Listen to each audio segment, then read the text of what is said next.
చాలా మంది వేరే వాళ్ళ గురించి చాడీలు చెప్తూ ఉంటారు. అలాంటి వాళ్ళకుండే ఒక 10 లక్షణాలు చెప్తాను, జాగ్రత్తగా వినండి. అందులో నంబర్ 1, వీళ్ళ మొఖంలో చిరునవ్వు అస్సలు ఉండదండి. చిన్న చిన్న విషయాలకే చిరాకు పడుతూ అవతల వాళ్ళ మీద, యువతల వాళ్ళ మీద ఎప్పుడు గొడవ పడుతూ ఉంటారు. ఇక నంబర్ 2, జీవితంలో వీళ్ళకంటూ ఒక గోల్ ఉండదు. ఎప్పుడు ఏదో ఆలోచిస్తూ ఉంటారు. నంబర్ 3, ఎప్పుడు చిరాకు పడుతూ ఉంటారు. వేరే వాళ్ళ పనులకు అడ్డుపడుతూ ఉంటారు. ఇక నంబర్ 4, ఎక్కడ ఏది జరిగినా సరే నాకెందుకు చెప్పలేదు, నాకెందుకు చెప్పలేదు అంటూ ఊగిపోతూ ఉంటారు. అన్నీ వీళ్ళకే కావాలి. నంబర్ 5, ఎవరితో ఒకరితో గొడవ పెట్టుకుంటూ ఉంటారు. కానీ ఆ గొడవలో కూడా వీళ్ళదే పైచేయి కావాలి అనుకుంటారు. నంబర్ 6, వీళ్ళెప్పుడు మనశ్శాంతిగా ఉండరు. అవతల వాళ్ళని మనశ్శాంతిగా కూడా ఉంచరు. నంబర్ 7, వీళ్ళకి ఎప్పుడు అనుమానమేనండి. అసలు వీళ్ళ మీద వీళ్ళకే నమ్మకం ఉండదు. ఇంకా ఎదుటి వాళ్ళని ఏం నమ్ముతారు వీళ్ళు.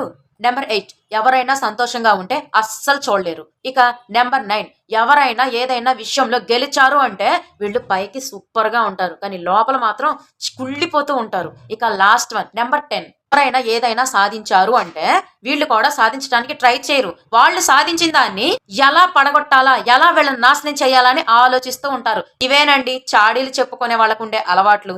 ఇలాంటి వాళ్ళు మీ చుట్టుపక్కల ఉన్నారేమో, కొంచెం జాగ్రత్తగా ఉండండి.